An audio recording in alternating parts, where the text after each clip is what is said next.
Alright, so this is a 2012 Hyundai Sonata. We're going to be changing the front brake pads. It's a real easy job. You can save yourself a lot of money by doing this yourself. First thing you're going to do is loosen up your lug nuts. You don't want to take them all the way off. All you want to do is just loosen them. After that, we're going to jack the vehicle up, remove the tire, and get to work on the brakes. Alright, as you can see, we've got a jack and a jack stand on this vehicle. Two real important things. First, make sure you're jacking at the right spot. Otherwise you could do damage to the body of your car. And then secondly, never rely on just the jack, even if it's the one that comes in your car for changing out your spare tire. Never just rely on that alone to hold your car up. If you're working on a car, always use a jack stand. A whole lot more safe, and you just save yourself a lot of hassle in case something goes wrong. Alright, so as you can see, we've removed the front tire on the Sonata. We're getting ready to do these brakes. These are real simple because it's a two-piece caliper. You've got the main caliper right here, and then you actually have the pad frame right here. And you don't actually have to remove all this. Some people remove it. You don't actually have to. So this is a real easy job. All we're going to do is come right around the back here, and you can see there's a couple of bolts holding this main caliper on. The first one is right here, and then the second one is right down here. These are 14 millimeter. They don't take much to loosen up, and once you have them loose, you just pull them out by hand. You can see they're pretty short. They don't really hold a lot on. So we're going to pull these out. That's going to release the main caliper body, and at that point you can see it's already loose. We can pull this right out.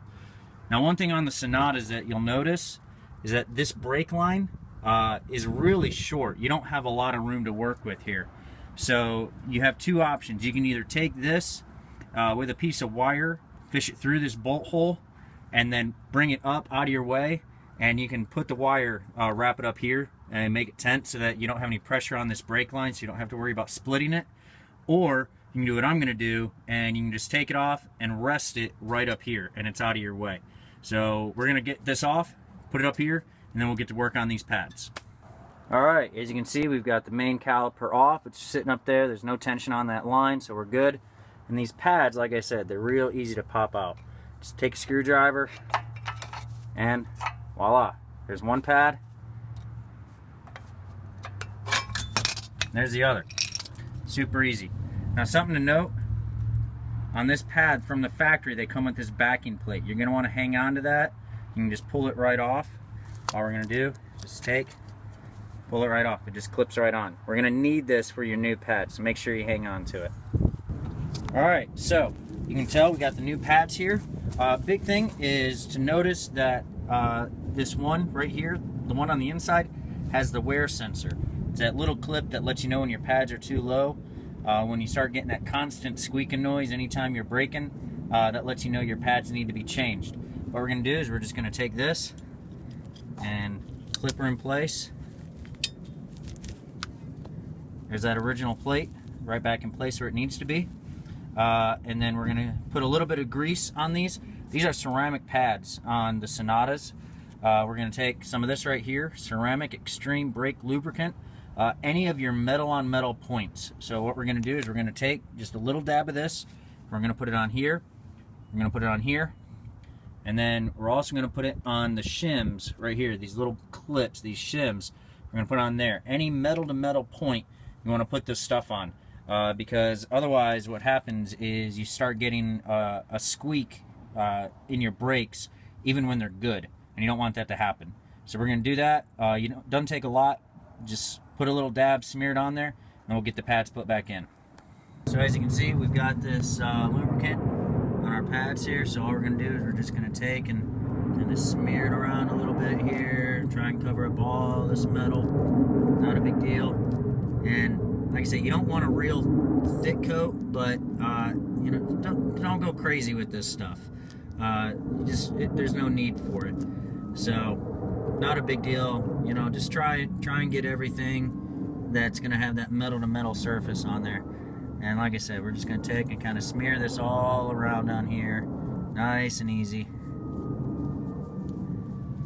And then a little bit of excess you have on there, you can take and just do a little bit on each of these clips. Like I said, it doesn't take a lot. Just get that little bit of extra and just get it all on those clips. So real simple, real easy, not a big deal at all. So now we can go ahead and get these clips put back in. So it doesn't take a lot of tools. All you really need is a lug wrench and a 14 millimeter socket and a screwdriver, just to make life a little easier on you.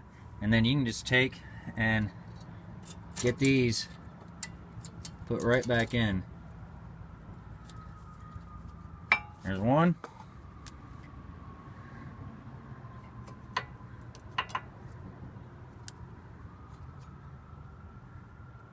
There's two. And your pads are in.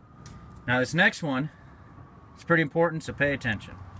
So you're thinking, I can go ahead and just take that caliper, pop it right back on there. Well, you're wrong. Because if you look at your old pads, you notice there's not much life left on them. So if you think the thickness of this pad is equal to this, you're crazy. What you should notice, this is your caliper piston right here.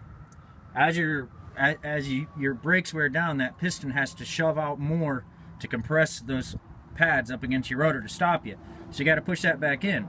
Sounds like an easy task, not a big deal. But what a lot of people don't realize is that you're putting extra pressure in your brake lines when you do that. So pop your hood up. Right here is your brake fluid reservoir. Just take that cap off.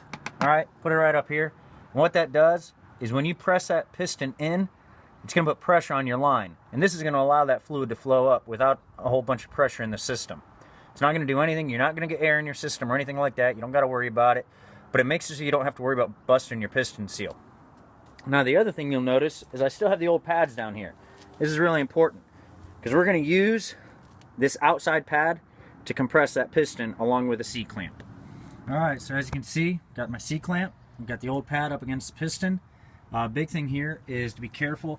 Don't put the clamp on this bolt because this is your brake line. You don't want to crush that fitting or mess it up in any way and end up with a leak. So all we're going to do is we're just going to compress this in. This piston will move in, and then we'll be able to get this caliper put right back on. Alright, so as you can see, our caliper's back on. When you go to put it on, notice these little pieces right here with these rubber boots, these slide back and forth. So when you go to put it on, just push those in a little bit. When you put the caliper on, it makes it go on a lot easier. Hand tighten your top bolt, hand tighten the bottom bolt, and then you're just going to snug up the top, snug up the bottom, then torque them to spec. After that, you're going to put the wheel back on, hand tighten the lugs, alright, put a little bit of twist on them with a wrench, not much, take it off the jack stand, lower it down, and then torque your lugs to 90 foot-pounds. That's how you do the brakes on a 2012 Hyundai Sonata. Save yourself a whole bunch of money. Thanks for watching. Have a good one.